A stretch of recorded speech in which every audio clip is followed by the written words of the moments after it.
Hello and welcome to Exploring Bridgerton. Today we are diving into one specific element of the series. Let us explore how music shapes the world of Bridgerton in Season 1. It's great to be here.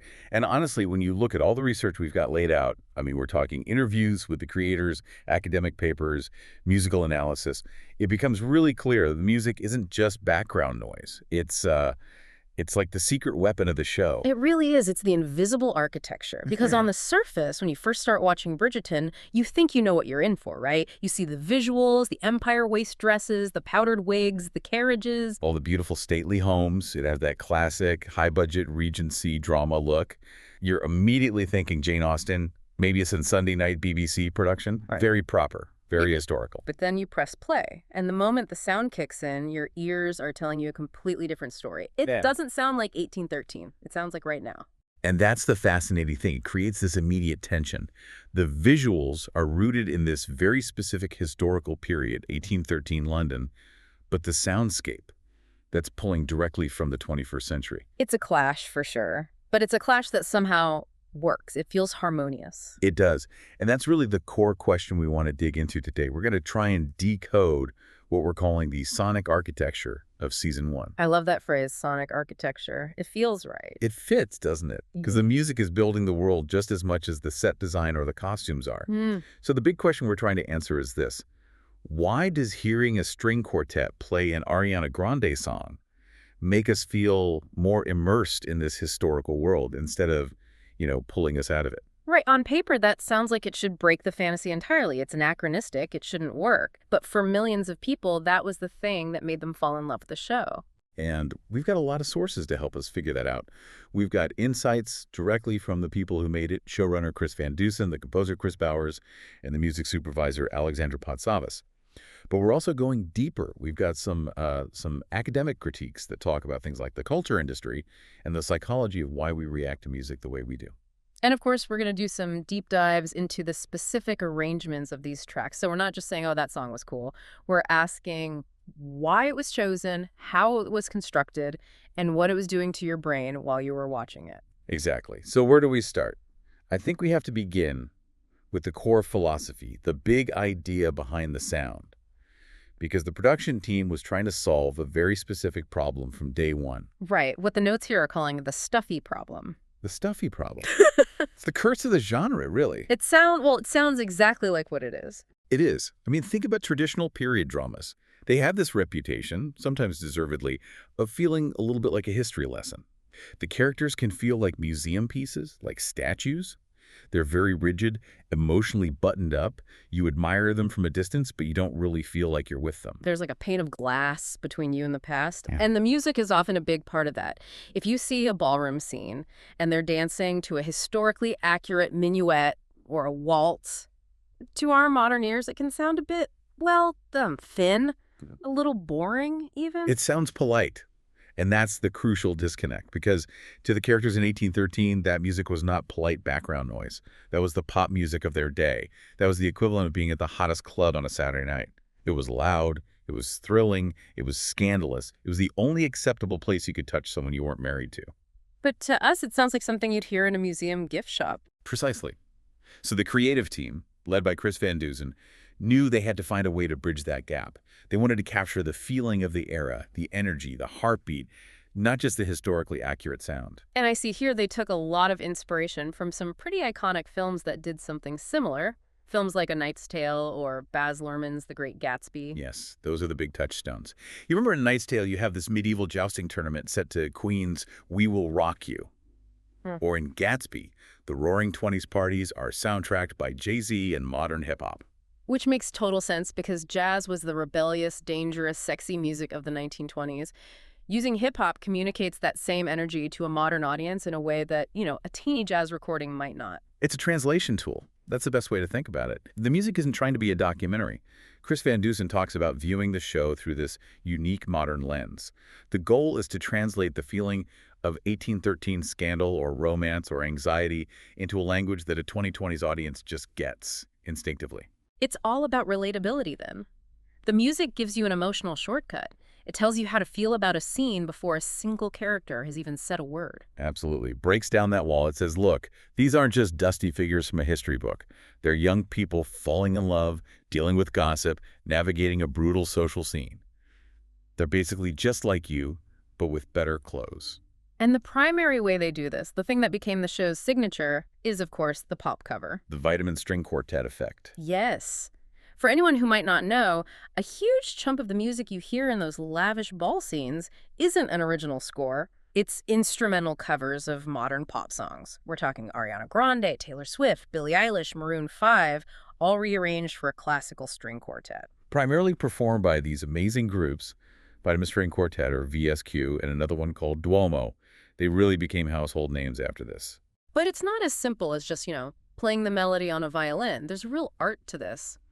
How do you take a pop song, strip away the lyrics and the electronic production, and make it work in a Regency ballroom? It's a fascinating process. I mean, let's break it down. You're losing the two biggest elements of a pop song. Mm-hmm. The singer's voice and the drum beat. So what do you replace them with? Well, the lead vocalist is usually replaced by the first violin. The violin has to do more than just play the tune. It has to mimic the rhythm and attitude of the singer. They'll use techniques like staccato, those short, sharp, detached notes, to copy the cadence of the lyrics. If the original singer has a very percussive, rhythmic way of singing, the violin will play in that same style. So the violin is literally singing the part. It's carrying the personality of the original song. It is. But the even bigger challenge is the rhythm. Pop music is driven by the bass and drums. That's what makes you want to move. If you take that away, you risk it all just becoming a slow, pretty ballad. And that's where the cello comes in, I'm guessing? The cello is the secret weapon. It becomes the rhythm section. In these arrangements, the cello often acts as the kick drum and the bass line all in one.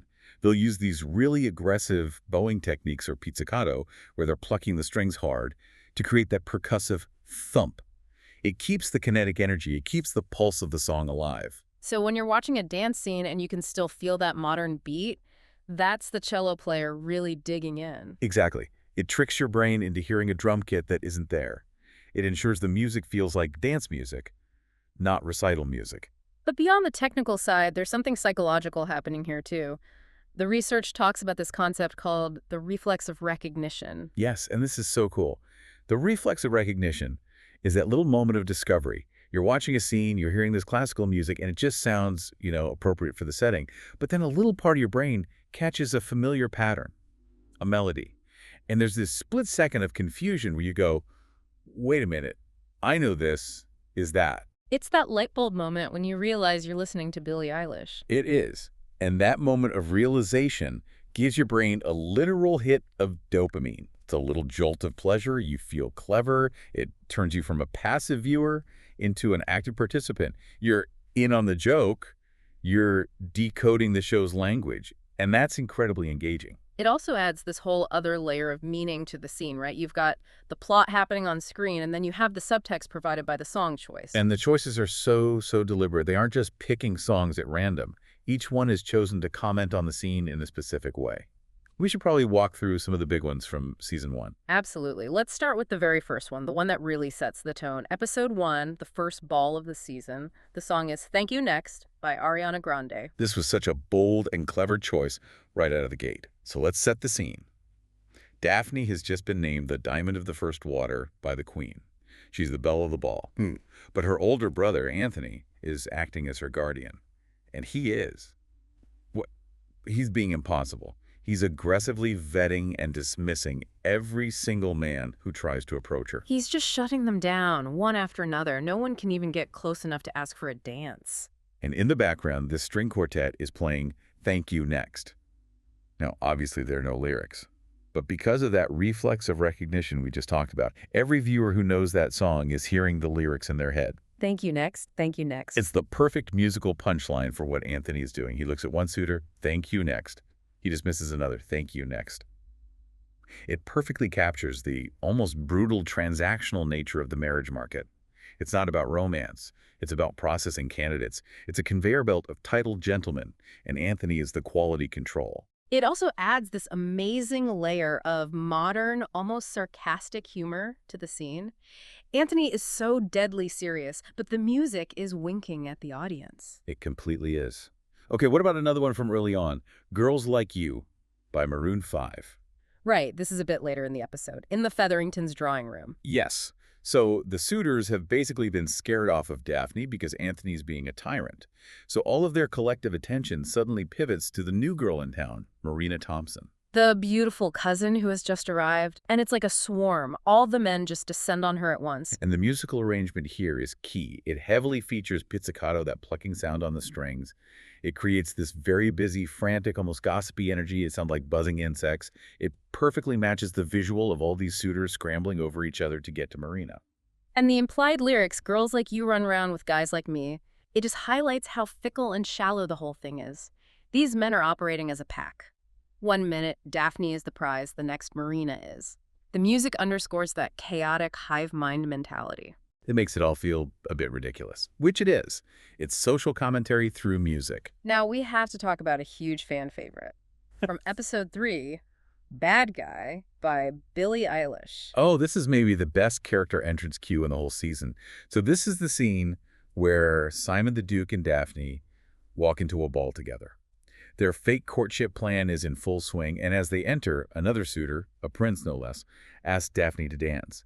And Simon steps in, feigning jealousy, and essentially claims her. He's playing the part of the possessive, brooding lover. He grabs her dance card. He's playing the bad boy. And the music tells you that explicitly. Billie Eilish's Bad Guy is all about that dark, thumping bass line. It's got this undeniable swagger. The string quartet version keeps that dark, rhythmic pulse. It immediately defines Simon's character for the audience. This isn't just another polite aristocrat. He's dangerous. He's different. It gives him a modern coolness that a traditional waltz just couldn't. I mean, if he walked into that room to a piece by Mozart, he'd just be a duke. Walking into the sound of Billie Eilish, he's a rock star. It's a completely different energy. It is. And it also signals that this is a game. The song is playful in its darkness, and it tells us that Simon and Daphne are enjoying this little performance. It's sexy, it's a bit dangerous, and it's fun. But the music isn't always about being cool or funny. It also handles the really deep emotional beats. Which brings us to In My Blood by Shawn Mendes at the end of episode 2. This is a huge turning point for the characters and for the music. This is the dance where their fake courtship starts to feel very, very real. It's the moment they lock eyes and the rest of the world just seems to fall away. And the music is doing all of the emotional heavy lifting. The Shawn Mendes track in its original form is about anxiety and desperation and feeling overwhelmed. It's a plea. The string version starts out relatively calm, like any other dance music.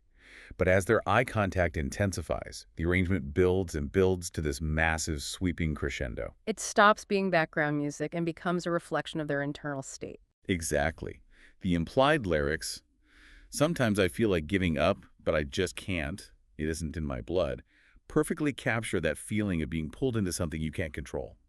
That pop emotion, that raw vulnerability, it breaks through the polite Regency mask they're both wearing. If they had danced to a standard waltz, we'd see two people dancing beautifully.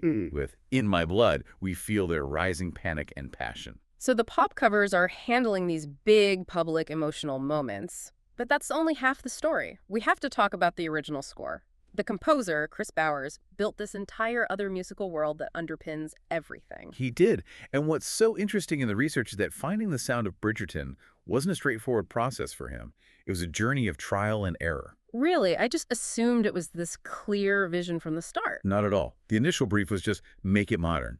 So Bauer's first instinct was to try something really radical. He actually tried making hip-hop beats by sampling classical composers. He was literally taking bits of Beethoven, chopping them up, and trying to turn them into chopped and screwed style tracks. Wow, like a full-on hip-hop remix of a symphony. Exactly. Yeah. But when they played it against the footage, it just felt wrong. It was too aggressive, too jarring. It felt like it was trying way too hard to be cool, and it clashed with the sincerity and the romance of the story. So that idea got scrapped. It did. And it was actually the showrunner, Chris Van Dusen, who suggested a different influence, the French Impressionist composer Maurice Ravel. Ravel. So that's early 20th century, 100 years after Bridgerton is set. Right. And that's the genius of it. Ravel's music is this beautiful, lush, dreamy sound. It's harmonically very rich and complex. To a casual listener, it sounds classical because it uses an orchestra.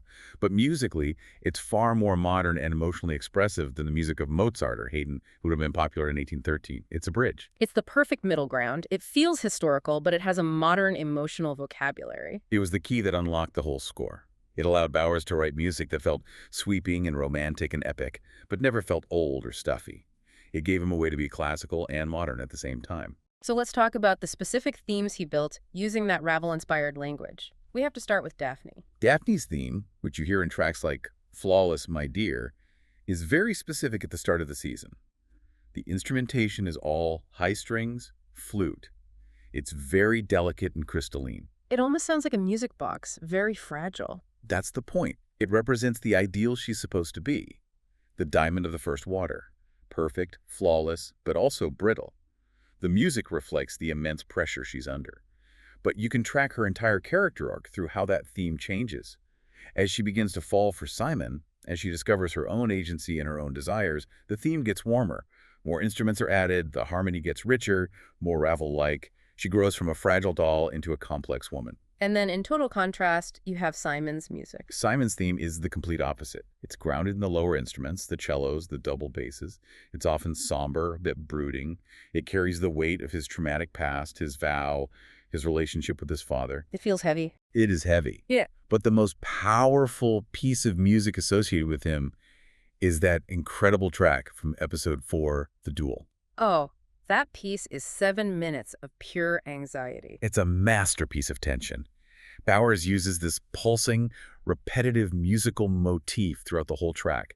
It's this simple pattern that just repeats and repeats. It sounds like a ticking clock or like that frantic heartbeat you get in your ears when you're terrified. It just builds and builds and never lets you go. It perfectly captures the stakes. It's not just that Simon might die in the duel. It's that Daphne's reputation, her entire future, will die if they're discovered. Time is running out. The music makes that abstract threat feel visceral and immediate. And of course, we can't talk about character themes without mentioning the one and only Lady Whistledown. Her theme is so much fun, it's instantly recognizable. It's all about that quick, sprightly pizzicato on the strings. Pluck, pluck, pluck, pluck. It's inquisitive and mischievous. It literally sounds like gossip, or like someone sneaking around. It's meant to mimic two things: the quick, sharp scratching of a quill pen on paper, and the sound of whispering. Whenever you hear that theme, you know that secrets are being gathered and spread. But the music frames it as something playful and exciting, not necessarily malicious. It's the sound of the fun of it all. Now, I found a really interesting bit of trivia in the notes about the main title theme. The theme you hear over the opening credits of every episode. Yes. Apparently, it was never intended to be the main theme. That's right. It was originally written as what's called source music, so music that the characters in this show can actually hear. It was for the dance scene at the Vauxhall Gardens in episode 1. The one with all the fireworks and the lights? That's the one. Yeah. And because Bowers was writing it for a dance scene where they wanted that modern energy, he composed it at 120 beats per minute. Which is the standard tempo for a modern pop song. Exactly. 120 BPM is the heartbeat of so many radio hits. And the piece itself is structured like a pop song, with a verse-chorus-verse structure. It was so effective, so catchy, and so perfectly encapsulated the entire show's ethos classical instruments with a pop structure and tempo that the producers decided it had to be the main title. It just was the sound of Bridgerton. That makes so much sense. You can hum it. It gets stuck in your head. Most period drama themes are these slow, sweeping orchestral pieces. This one has a beat. You can tap your foot to it. It has a pulse. Yeah. And that's what the show is all about. It is. So we've talked a lot about the music in these very public spaces, the ballrooms, the drawing rooms, but the show's focus takes a really significant pivot around the halfway mark. It shifts from public performance to private intimacy, and the music makes that shift right along with it. This brings us to what might be the single most talked about musical moment of the entire season, the Wildest Dreams phenomenon. We have to talk about it. This is in episode 6. It's Simon and Daphne's honeymoon montage. If you ask people to name one song from Bridgerton, this is probably the one they'll name. It's an instrumental cover of Taylor Swift's Wildest Dreams, performed by Duomo. So let's break this down. Why this song in this moment? On the surface, it's just beautiful. The scene is them at their new home, Cliveden. It's raining, they're running through the fields, they're finally alone and happy. And the arrangement is just incredible. It's so sweeping and cinematic. The strings swell and soar. It perfectly matches the epic romance of the visuals, the grand estate, the English countryside. It feels like a fairy tale. There's a huge but, and it's all about the lyrical irony. For anyone who knows the original Taylor Swift song, it's not a happy song. Not at all. It's a song about a doomed relationship. The lyrics are about knowing that a love affair is temporary and begging the person to remember you, even if it's just in your wildest dreams. It's about a beautiful moment that is destined to end. And in the context of the show, at this point, Simon and Daphne seem blissfully happy. But the audience knows something they don't fully grasp yet. We know about Simon's vow never to have children. We know their happiness is built on a secret, on a lie of omission. So, for the viewer who knows those lyrics, the song is a piece of brilliant, heartbreaking foreshadowing. It's whispering to us, this perfect moment you're watching, this is the dream, and it might not last. It adds this layer of melancholy and dread underneath the beautiful romance you're seeing on screen. It's using the audience's own pop culture knowledge against them, in a way. It's an incredible piece of storytelling. It really is. Now, for almost the entire season, the rule is instrumental music only. That's what maintains the illusion of the period. But the show breaks its own rule twice in two very powerful moments. It uses songs with vocals. And when it happens, it's incredibly jarring, but in a good way. It really makes you sit up and pay attention. The first time is during the wedding ceremony. The song is Love Yourself, short reprise, by Sufjan Stevens. And the sound is so different from anything else in the show. It's not a string quartet. It's electronic, it's ambient, it's modern. There is absolutely no attempt to make it sound like it belongs in a Regency church. And that's the whole point. In that moment, as Simon and Daphne are standing at the altar, the show is telling us that the public performance, has melted away. All the guests, the queen, the rules, none of it matters. The modern raw sound strips away all the historical artifice, and it's just these two very scared, very vulnerable people making a promise. The sound feels incredibly intimate, almost uncomfortably so. It does. It's signaling to us that this is real emotion as opposed to the performed emotion of the ballrooms. Using a traditional church organ would have made it feel like a public ritual. Using Sufjan Stevens makes it feel like a private, whispered confession. And then they do it again on the wedding night. Yes. For the consummation scene, they use the song Strange by the singer Celeste. And again, it's a very specific and deliberate choice. It's not a big, triumphant, romantic power ballad. The song is quiet, intimate, a little bit melancholic and complex. The lyrics, isn't it strange how people can change? It perfectly captures the awkwardness and the wonder and the fear of that moment. It's about the strangeness of true intimacy, of seeing someone and being seen in a completely new way. It acknowledges that this is a massive transition for both of them. The use of a modern female voice brings a viewer directly into Daphne's perspective. It makes the whole experience feel personal and contemporary, not like a scene from a history book. So the vocals are used to signal moments of pure, unvarnished emotional truth. That's a perfect way to put it. Okay, but before we get completely lost in the pop universe, we should acknowledge that the show does use actual period-appropriate classical music as well. It absolutely does, and it needs to. This is what we could call the baseline reality. Mm. If the entire score was pop covers, the whole thing might tip over into parody. You need musical anchors to ground the world in 1813. And we hear those. We hear Daphne playing Bach's Italian Concerto or Beethoven's Waldstein Sonata on the pianoforte. Right. But pay attention to when we hear this music. It's almost always when the characters are performing their societal duties. Daphne is playing the piano in the drawing room to entertain suitors. Or it's the official music playing as the queen enters a room. It's the sound of the rules. So the real classical music represents the constraints of their society. In a way, yes. It represents the cage of propriety. When Daphne's playing Beethoven, she is being the perfect, accomplished debutante. She's doing what is expected of her. But when she's dancing to Shawn Mendes, she is feeling her own authentic emotions. So you get this fascinating contrast. The old music is her public duty, and the new music is her private desire. That's a brilliant distinction, but there's one piece that seems to sit right in the middle of those two worlds. Max Richter's The Four Seasons Recomposed. Ah, yes, Spring 1. You hear it a lot in the arrival scenes when carriages are pulling up to a ball. It sounds like Vivaldi's Four Seasons, which is from the Baroque era, even earlier than Regency, but it has this modern energy. It's faster, more insistent. That's because it is Vivaldi. but it's been remixed. Max Richter is a modern composer who took Vivaldi's original piece and applied modern minimalist techniques to it. He looped certain phrases, he changed the phasing, he built this incredible, driving kinetic energy out of the old material. So it's literally old music remixed for a modern attention span. It is the perfect musical metaphor for the entire show.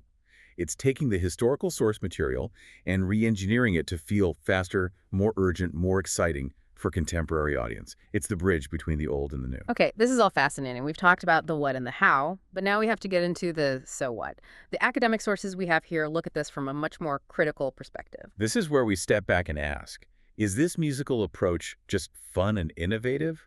Or is there a kind of manipulation going on? I mean, there was some controversy, wasn't there? You had historical purists who argued that the modern music completely shatters the immersion, that it pulls you out of the fantasy. That was the main criticism. But, as we've discussed, for most viewers, it actually deepened the immersion by making the emotions relatable.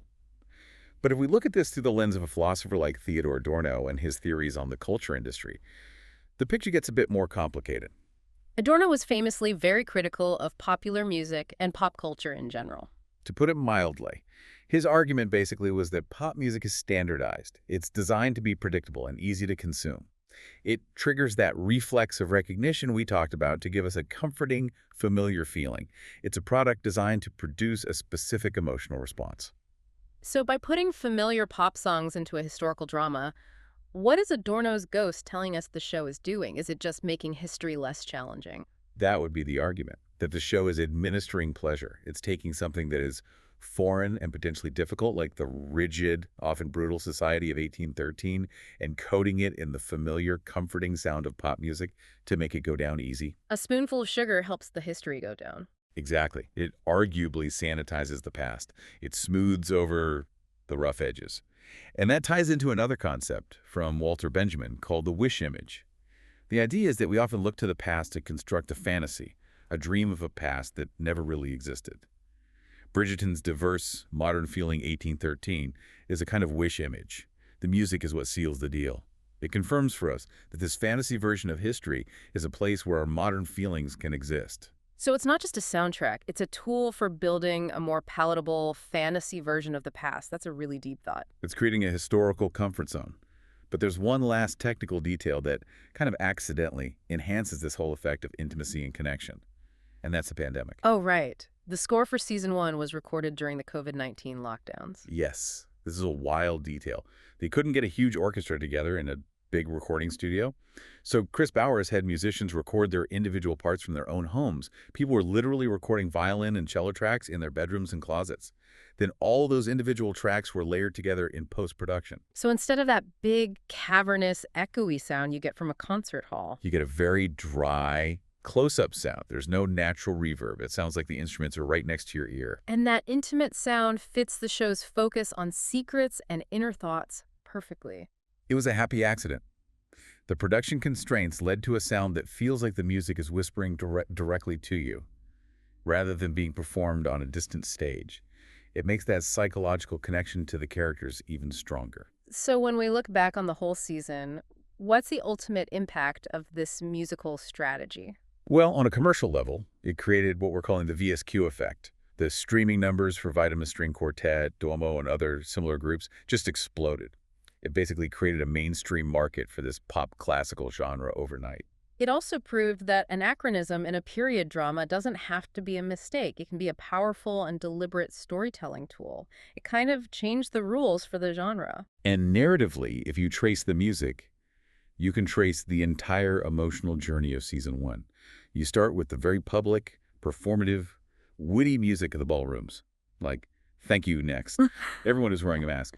And you end with the incredibly private, vulnerable, modern vocals of "Love Yourself" at the wedding. It's a journey from the performance of the ton to the discovery of the self. That's beautifully put. The music is the guide on that journey. It navigates that space between the perfect Bridgerton blue facade and the messy, complicated, real emotions that bubble up from underneath. It's a fantastic summary. But before we wrap this up, I do have one final provocative thought for you to take away. Alrighty. Consider how this music might be manipulating our memory of the show. When you think back to that iconic dance between Simon and Daphne, the one where they fall in love, Hmm. do you remember the specific dialogue, the choreography? Or is your primary memory tied to the emotional swell of that Shawn Mendes song? Is Bridgerton actually a history drama? Or is it a brilliant modern pop concert that just happens to be in costume? It's a great question. It really blurs the line between storytelling and, our pre-existing emotional connection to these hit songs. I'll be thinking about that for a while. That was our deep dive into the music of Bridgerton, Season 1. Each choice adds more than atmosphere. It quietly tells the story. Join us next time as we continue exploring Bridgerton one detail at a time.